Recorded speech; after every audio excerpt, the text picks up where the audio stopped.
다 함께 일어나셔서 하나님 말씀을 받들어 봉독하겠습니다. 하나님 말씀은 요한복음 15장 4절에서 11절까지 있는 말씀, 요한복음 15장 4절에서 11절 교독하시겠습니다. 제가 먼저 읽겠습니다. 내 안에 거하라. 나도 너희 안에 거하리라. 가지가 포도나무에 붙어 있지 아니하면 절로 과실을 맺을 수 없음같이 너희도 내 안에 있지 아니하면 그리하리라. 나는 포도나무여 너희는 가지니 저가 내 안에 내가 저 안에 있으면 이 사람은 과실을 많이 맺나니 나를 떠나서는 너희가 아무것도 할 수 없음이라. 사람이 내 안에 거하지 아니하면 가지처럼 밖에 버리어 말라지나니 사람들이 이것을 모아다가 불에 던져 사르느니라. 너희가 내 안에 거하고 내 말이 너희 안에 거하면 무엇이든지 원하는 대로 구하라. 그리하면 이루리라. 너희가 과실을 많이 맺으면 내 아버지께 영광을 받으실 것이요 너희가 내 제자가 되리라. 아버지께서 나를 사랑하신 것 같이 나도 너희를 사랑하였으니 나의 사랑 안에 거하라. 내가 아버지의 계명을 지켜 그의 사랑 안에 거하는 것 같이 너희도 내 계명을 지키면 내 사랑 안에 거하리라. 같이 읽겠습니다. 내가 이것을 너희에게 이름은 내 기쁨이 너희 안에 있어 너희 기쁨을 충만하게 하려 함이니라. 아멘. 앉으십시오. 찬양 드리겠습니다. 주 여호와 능력의 주.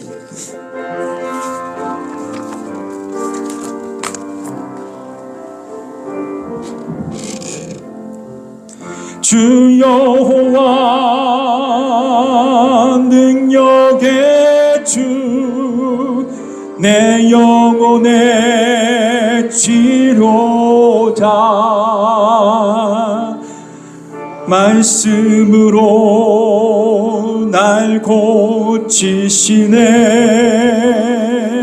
주님 나의 치료. 다시 한번 주 여호와 능력의 주 여호와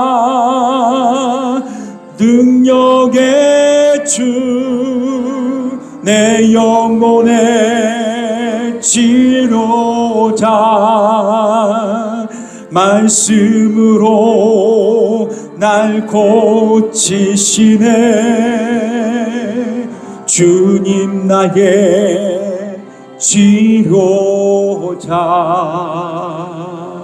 아멘. 오늘 본문의 말씀으로 나는 포도나무요 너희는 가지니 두 번째 이 제목으로 여러분과 함께 은혜를 나누겠습니다.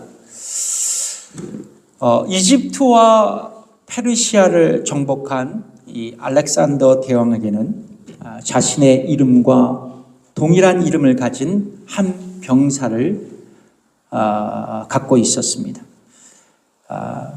동명이인이죠. 그런데 어느 날 알렉산더 대왕의 귀에 그의 좋지 않는 그런 소문이 들려왔습니다. 그가 군인으로서 명예롭지 못한 행동을 할 때마다 동료 병사들은 알렉산더 자네는 참으로 명예롭지 않는 행동을 하고 있어 참 쫄장구 같아 그를 조롱했고 그의 행동으로 말미암아 알렉산더라는 이름에 먹칠을 하고 있었던 것입니다. 결과적으로 이 병사의 행동 때문에 자신의 이름의 권위가 땅바닥으로 떨어지고 있었습니다. 알렉산더 대왕은 이러한 사실을 알고 어느 날 그를 만나기 위하여 이제 막사로 찾아갔습니다. 그때도 아니나 다를까 이 병사는 술에 취해서 막사 바닥에 널브러져 있었습니다. 알렉산더 대왕이 왔다는 소리에 그는 벌떡 일어나 왕에게 예의를 갖췄습니다. 그런 병사에게 알렉산더 대왕이 남긴 유명한 말이 있습니다. 병사의 이름이 알렉산더인가? 나의 이름과 똑같군. 자네는 이제부터 두 가지 중 하나를 선택해야 하네. 하나는 자네 이름을 바꾸든지 아니면 자네 행동을 바꾸어야 하네. 여러분은 거듭난 그리스도인이십니까? 아멘이십니까? 예수님, 포도나무이신 예수님의 가지에 붙어 있는 분들입니까? 예, 붙어 있는 척 하는 분들이 안 되시기를 주님으로 축복합니다. 아멘? 크게 안 하네요. 아멘? 예. 그렇습니다. 요한복음 15장 말씀에 의하면 거듭난 그리스도인은 포도나무이신 예수님께 붙어 있는 포도나무 가지가 되는 것입니다. 그래서 내가 참으로 거듭난 그리스도인이라면 주님께 붙어 있는 포도나무 가지가 되는 것입니다. 옆분과 인사하겠습니다. 포도나무 가지이시군요. 네, 포도나무 가지이시군요. 여러분, 지난주에 말씀을 드렸죠. 내가 포도나무 가지가 된 것은, 그러니까 내가 포도나무에 붙어 있는 것은, 즉 내가 거듭나고 구원받아 하나님의 자녀가 된 것은 나의 공로, 나의 노력, 나의 능력, 나의 선행 때문이 아니다라는 거죠. 내가 능동적으로 행한 그런 일의 결과물이 아니라는 겁니다. 오직 하나님의 은혜, 하나님의 은혜입니다. 내게 수동적으로 주어진 축복이라는 거죠. 그래서 사도 요한은 이렇게 증언하고 있습니다. 요한복음 1장 13절에 있는 말씀을 같이 읽어볼까요? 시작. 이는 혈통으로나 육정으로나 사람의 뜻으로 나지 아니하고 오직 하나님께로서 난 자들이니라. 아멘. 여러분, 계속해서 제가 언급하지만 우리가 거듭난 것은 뭐냐면 영적인 죽음에서 영적인 생명으로 옮겨진 사건을 의미합니다. 그래서 구원에 이르는 믿음을 우리가 소유하게 되었고 예수님을 나의 구원자로 고백하고 믿게 되었다라는 것입니다. 이런 우리에게, 은혜로 구원받은 우리에게 부여된 거룩한 책임이 있습니다. 그것은 바로 거듭남의 열매를 맺는 것입니다. 거듭남의 열매를 맺는 것입니다. 포도나무이신 예수님의 가지로 풍성한 열매를 맺어야 할 영적인 과업이 우리에게 주어졌다는 것입니다. 그렇다면 여러분, 우리는 어떻게 열매를 맺을 수 있을까? 요한복음 15장 4절 상반절의 말씀을 여러분과 함께 읽어볼까요? 시작. 내 안에 거하라. 나도 너희 안에 거하리라. 요한복음 15장 5절의 말씀을 다 읽어보겠습니다. 시작. 나는 포도나무요 너희는 가지니 저가 내 안에 내가 저 안에 있으면 이 사람은 과실을 많이 맺나니 나를 떠나서는 너희가 아무것도 할 수 없습니다. 그러니까 성경은 여러분 잘 보시면 뭐라고 말씀합니까? 내 안에 뭐 하라고? 거하라고. 그래서 과실을, 열매를 많이 맺으라고. 근데 왜 그럴까? 나를 떠나서는 너희가 아무것도 할 수 없기 때문이라고 말씀합니다. 그렇습니다. 여러분, 우리가 열매를 맺으며 살아가는 그리스도인이 되기 위해서는 누구 안에 거해야 된다? 예수님 안에 거하면서 영적인 삶을 살아가야 된다는 것입니다. 그렇다면 여러분, 우리가 예수님 안에 거하는 삶이 의미하는 것은 무엇일까요? 예수님 안에 거하는 삶, 그 의미는 무엇일까요? 첫 번째입니다. 두 가지를 말씀 준비했는데요. 첫 번째, 같이 읽어볼까요? 시작. 주의 말씀에 순종하는 삶입니다. 주님의 말씀에 순종하는 삶이다. 여러분, 오늘 본문에 보시면 포도나무이신 예수님은 가지인 제자들에게 열매를 맺기 위해서 어떻게 하라고 말씀하셨어요? 어떻게 하라고? 나의 안에 거하라고 말씀합니다. 다시 한번 읽어볼게요. 요한복음 15장 4절 상반절 시작. 내 안에 거하라. 나도 너희 안에 거하리라. 다시 한번 시작. 내 안에 거하라. 나도 너희 안에 거하리라. 여러분, 이 구절에서 우리가 주목해야 할 단어가 있어요. 거한다라는 단어입니다. 거하라라는 단어예요. 거하라. 헬라어로는 메이나테라는 메이나테라는 단어인데요. 원래 이 메이나테의 원형 단어가 뭐냐면 메노라는 단어입니다. 메노. 근데 이 메노는 문자적으로 어떤 뜻이 있냐면 계속적으로 거한다, 계속적으로 머무른다라는 의미를 갖고 있습니다. 그러니까 예수님은 제자들에게 열매를 맺기 위해서 지속적인 관계를 가지고 나에게 머물러 있어라, 계속적으로 나에게 거해야만 열매를 맺을 수 있다고 명령하신 것입니다. 여러분, 우리의 매일의 삶 가운데 주님 안에 머물러 사십니까? 더 나아가 일관성 있게 예수님 안에 거하며 여러분들 살아가고 계세요? 중요한 질문은 이것입니다. 그렇다면 내가 어떻게 주님 안에 항상 머물며 살아갈 수 있을까? 항상 주 안에 거하면서 살아갈 수 있을까? 여러분, 이어지는 말씀을 한번 주목해 보십시오. 요한복음 15장 10절에 있는 말씀입니다. 읽어볼까요? 시작. 내가 아버지의 계명을 지켜 그의 사랑 안에 거하는 것 같이 너희도 내 계명을 지키면 내 사랑 안에 거하리라. 내 계명을 지키면 내 사랑 안에 거하리라. 예수님은 당신 안에 거할 수 있는 방편을 제자들에게 이렇게 알려주십니다. 내 계명을 지키면 내 사랑 안에 거하리라 말씀하고 있어요. 그렇습니다. 성경은 말씀을 순종하는 것이, 말씀에 순종하는 것이 주님 안에 거하는 방편이라고 우리에게 레슨하고 있는 것입니다. 사도 요한은 이 부분을 아주 정확하게 설명하고 있거든요. 요한일서 3장 24절에 있는 말씀을 읽어보겠습니다. 천천히 읽어볼게요. 시작. 그의 계명들을 지키는 자는 주 안에 거하고 주는 저 안에 거하시나니 우리에게 주신 성령으로 말미암아 그가 우리 안에 거하시는 줄을 우리가 아느니라. 아주 명백하게 말씀하고 있지 않습니까? 계명을 지키는 자는 뭐 안에 거한다? 주 안에 거하는 자라고 말씀하고 있습니다. 자, 여러분, 맞습니까? 이 말씀을 순종하는 자는 주 안에 거하는 자입니다. 근데 이 말씀은 우리의 축복이 되지만 저에게는 또 경고의 말씀이 되더라고요. 이게 말씀을 묵상하다 보면 양날의 검이 나에게 막 들어오는 것을 느껴요.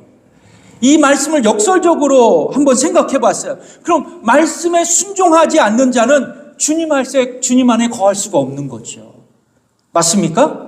그리고 주님 안에 거하지 못하면 열매 맺는 삶을 기대할 수가 없는 거예요.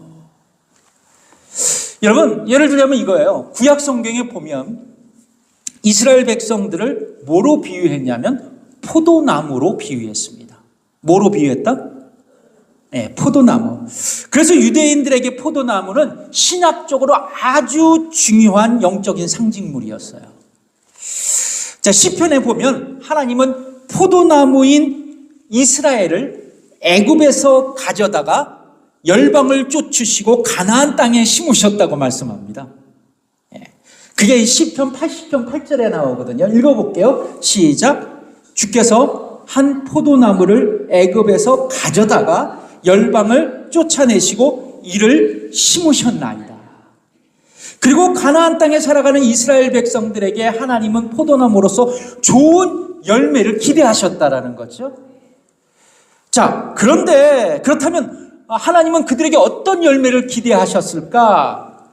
하나님과 모세 사이에 있었던 여러분 시내산 언약을 한번 읽어볼게요. 어떤 열매를 기대하셨을까? 출애굽기 19장 5절에서 6절에 있는 말씀을 읽어볼게요. 시작. 세계가 다 내게 속하였나니 너희가 내 말을 잘 듣고 내 언약을 지키면 너희는 열국 중에서 내 소유가 되겠고 너희가 내게 대하여 제사장 나라가 되며 거룩한 백성이 되리라. 그러니까 하나님은 이스라엘 백성들에게 이 부분이 중요한데요. 잘 들어보세요. 내 말을 잘 듣고, 그렇죠? 내 언약을 지키면 어떤 열매를 맺을 것이냐? 내 소유가 되겠고 제사장 나라와 거룩한 백성이 될 것이다 라고 언약하십니다. 그러니까 쉽게 풀이하자면 이거예요. 하나님은 이스라엘 백성들에게 나의 말에 순종하면 제사장 나라가 될 것이고 너희는 나의 백성이 될 것이다라고 언약을 맺으셨던 거예요. 여러분, 그런데요, 이스라엘 백성들은 하나님과 맺은 이 언약을 파기하고 말아요. 그리고 순종하지 않습니다. 실제로 이스라엘 백성들은 가나안 땅에 들어가서 하나님의 말씀을 의존하지 않고 오히려 가나안 땅의 우상들을 숭배했고 세상을 의지하게 되었어요. 이를 보신 하나님의 마음이 막 타들어갔죠. 자, 근데 마침내 하나님은 이사야 선지자를 통해 이렇게 예언하십니다. 이사야서 5장 2절에 있는 말씀을 읽어볼까요? 시작. 땅을 파서 돌을 채하고 극상품 포도나무를 심었었도다. 그 중에 망대를 세웠고 그 안에 술틀을 팠었도다. 좋은 포도 맺기를 바랬더니 뭐를 맺었다? 들포도를 맺혔도다. 하나님은 포도나무인 이스라엘 백성들에게 말씀의 순종을 통해서 좋은 열매를 얻기를 원하셨어요. 그러나 그들은 도리어 불순종으로 뭐를 맺었다? 들포도를 맺었다고 말씀하고 있습니다. 그리고 이어서 이렇게 말씀하시죠. 이사야서 5장 5절 읽어보겠습니다. 시작. 이제 내가 내 포도원에 어떻게 행할 것을 너희에게 이르리라. 내가 그 울타리를 걷어 먹힘을 당케 하며 그 담을 헐어 짓밟히게 할 것이요. 결론적으로 이사야 선지자의 이 예언이 어떻게 성취됐을까요? BC 586년경 남유다를 바벨론 제국이 침공해서 예루살렘을 무너뜨리고 남유다가 멸망하게 됩니다. 이스라엘 백성들은 하나님의 말씀에 순종하지 않으므로 하나님과의 관계가 왜곡되고 하나님과 분리되어서 결국은 뭐요? 열매를 맺지 못하는 비참한 꼴이 되었던 것입니다. 성도 여러분, 말씀이 육신이 되어 이 땅 가운데 오신 분이 바로 누구이십니까? 예수님이십니다. 우리가 성경 말씀을 날마다 묵상하며 그 말씀을 붙들고 살아가는 것은 곧 말씀이신 예수님 안에 우리가 살아간다는 것을 의미합니다. 그분 안에 거한다는 것을 의미합니다. 그렇습니다. 우리가 말씀을 읽고 실천해 나갈 때 비로소 우리는 주님 안에 거할 수 있는 거예요. 주님과의 친밀한 관계를 유지할 수 있는 것입니다. 그러면 여러분, 날마다 주님 안에, 예수님 안에 거하실 수 있도록 영적인 훈련과 그리고 경건의 연습을 감행하십시오. 매일 말씀을 즐거워하시며 묵상하십시오. 그리고 나에게 다가오는 작은 말씀이라도 실천에 옮기십시오. 기독교 영성사에 빼놓을 수 없는 위대한 리더가 있었습니다. 바로 이분은 이집트의 안토니우스입니다. 안토니우스.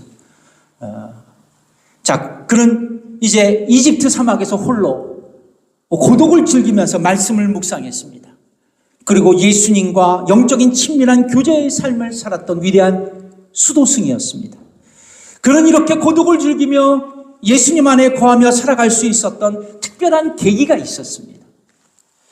안티오니우스가 어느 날 성경을 읽다가 초대교회 사람들이 모든 물건을 서로 통용하고 또 재산과 각 소유를 팔아서 사람들에게 필요에 따라 나눠주었다는 그 사도행전 말씀에 감동을 받아서 그는 몇 달간에 걸쳐 깊이 기도하며 묵상했다고 합니다.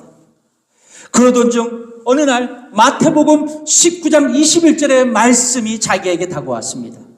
가서 내 소유를 팔아 가난한 자들에게 주라. 그리하면 하늘에서 보화가 내게 있으리라고 말입니다. 이 말씀을 읽고 주님께서 자신에게 준 말씀으로 확신하며 그 말씀에 순종하기로 결단했던 것입니다. 그는 먼저 자기 여동생에게 줄 재산을 준비해 놓은 다음 모든 자신의 재산을 팔아 가난한 사람들에게 나누어 주고 그는 이집트 사막으로 들어갔습니다. 그리고 무려 20년 동안 주님 안에 거하는 은혜로운 삶을 경험했던 것입니다. 그는 말씀을 읽고 묵상하며 실천하는 삶을 통하여 사막의 성자, 그리고 수도원 운동의 아버지가 될 수 있었던 것입니다. 여러분, 예수님 안에 거하는 삶, 그 의미는 무엇일까요? 다른 것이 아닙니다. 성경 말씀을 묵상하고 그 말씀을 순종하며 살아가는 것입니다. 여러분, 다시 한번 묻겠습니다. 주님 안에 거하고 싶습니까? 주님 안에 살아가고 싶습니까? 그것은 무엇을 해야 된다고요? 말씀을 읽고 묵상하며 그 말씀을 순종하는 삶을 살아가는 것입니다. 두 번째, 예수님 안에 거하는 삶이 의미하는 것은 무엇일까? 두 번째입니다. 성령의 내주하심을 경험하는 삶입니다. 성령의 내주하심을 경험하는 삶입니다. 예수님은 십자가를 지시기 전 제자들에게 당신의 죽음을 예고하십니다. 지난주 말씀드렸죠? 요한복음 12장 23절에 있는 말씀, 유명한 말씀입니다. 같이 읽어보겠습니다. 시작. 예수께서 대답하여 이르시되 인자가 영광을 얻을 때가 왔도다. 이 구절에서 인자가 영광을 얻을 때가 왔도다라는 말씀의 은혜는 뭘까요? 예수님의 십자가의 죽음이 다가왔다라는 것입니다. 근데 그것을 영광이라고 표현하고 있어요. 예수님의 죽음을 영광이라고 표현합니다. 여러분, 예수님의 십자가의 죽음은 실패가 아닙니다. 여러분 믿으십니까? 그분의 십자가의 죽음은 죄로부터의 승리, 사단의 권세로부터의 승리입니다. 그래서 여러분, 주님의 십자가의 죽음은 구원받은 우리에게는 승리요 영광인 것이에요. Victory, Glory라는 것입니다. 그러나 여러분, 예수님의 제자는 주께서 죽음을 예고하셨을 때 그분의 십자가의 죽음을 이해하지 못했어요. 그래서 그들은 염려와 불안 가운데 머물고 있었습니다. 그때 예수님의 제자들은 이렇게 예수님께서 제자들에게 약속하시죠. 요한복음 14장 16절 읽어보겠습니다. 시작. 아버지께 구하겠으니 그가 또 다른 보혜사를 너에게 주사 영원토록 너희와 함께 있게 하시리니. 이 지점에서 우리가 주목해야 할 것은 뭐냐면 다른 보혜사를 보내주신다는 것입니다. 다른 보혜사. 헬라어로 보혜사를 파라클라이토스라고 하는데요. 번역하면 돕는 자, 위로자, 중재자라는 뜻이 있습니다. 특별히 영어권에서 많이 사용하는 영어 성경이 있는데요. NASB라는 성경인데요. 거기에서는 뭐로 번역되어 있냐면 돕는 자, helper로 번역되어 있습니다. 흥미로운 것은 예수님께서 그냥 보혜사라고 하지 아니하시고 다른 보혜사를 보내주시겠다고 말씀합니다. 이것은 무엇을 의미하냐면 예수님 자신이 보혜사라는 것을 전제하고 하신 말씀입니다. 그렇습니다. 예수님은 당신의 공생의 기간 동안 땅에서 보혜사로서 사람들을 도우셨습니다. 어떻게요? 때로는 말씀을 가르치셨습니다. 때로는 각양각색의 병자들을 고치셨어요. 때로는 귀신 들린 자를 자유케 하셨습니다. 또한 제자들을 훈련시키셨어요. 그리고 마침내 십자가에 돌아가심으로 죄인된 인간을 속죄하시고 구원하셨습니다. 이제 보혜사이신 예수님께서 당신의 죽음을 앞두시고 제자들에게 당신을 대신할 또 다른 보혜사 성령을 보내주시겠다고 약속하신 것입니다. 누구를 통해서 말이에요? 성부 하나님께 구해서 보혜사 성령을 보내주신다고 말씀하셨습니다. 결론적으로 예수님은 제자들에게 이런 말씀을 하셨습니다. 요한복음 14장 20절에 있는 말씀이에요. 잘 읽어보십시오.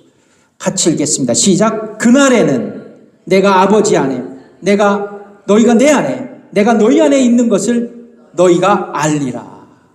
자, 보혜사 성령님이 제자들 가운데 찾아오시는 그날, 내주하시는 그날, 제자들은 어떻게 한다고? 예수님이 예수님 안에 있다는 것과 예수님이 그들 안에 계신다는 것을 확신하게 될 것이라고 주님은 말씀합니다.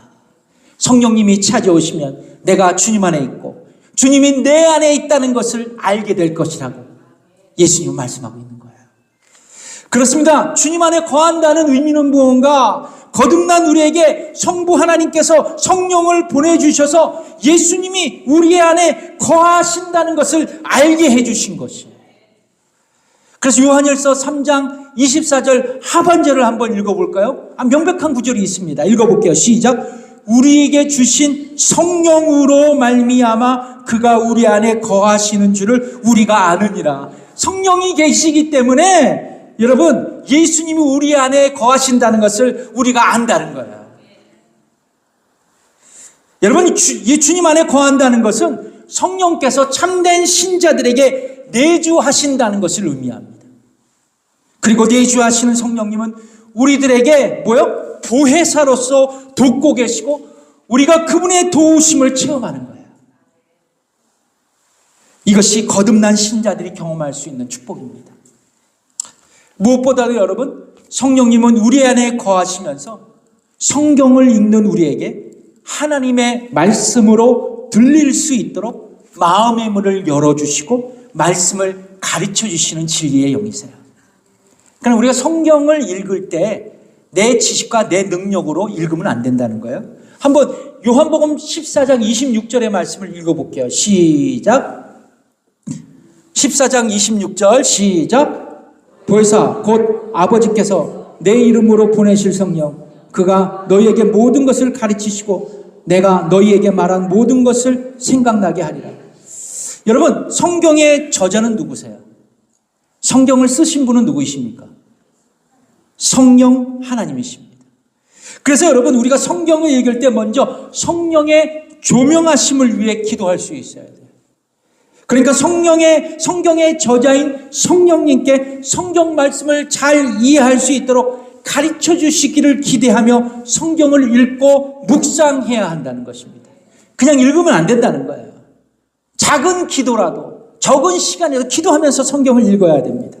그러면 여러분, 말씀의 은혜가 더해지는 거예요. 영적으로 성경이 재미있어지고 나의 영혼의 양식이 되기 시작합니다. 우리가 진리의 성령님을 의지하며 말씀을 읽고 묵상할 때마다 성령님은 말씀으로 내 영혼을 터치하실 거예요. 그리고 우리에게 넘쳐나는 은혜를 부어주실 것입니다.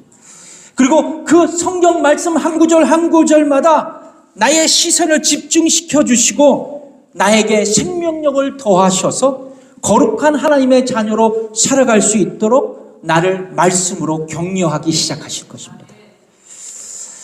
여러분, 성령님은요, 우리 안에 내주하심으로써 진리의 영으로 우리를 도와주시지만 여러분, 우리 안에 거하시면서 내가 고난과 역경 가운데 있는 나에게 그 성경 말씀이 기억나도록 또 그 상황마다 적합한 소망의 말씀을 붙들고 승리하도록 우리를 인도하실 것입니다.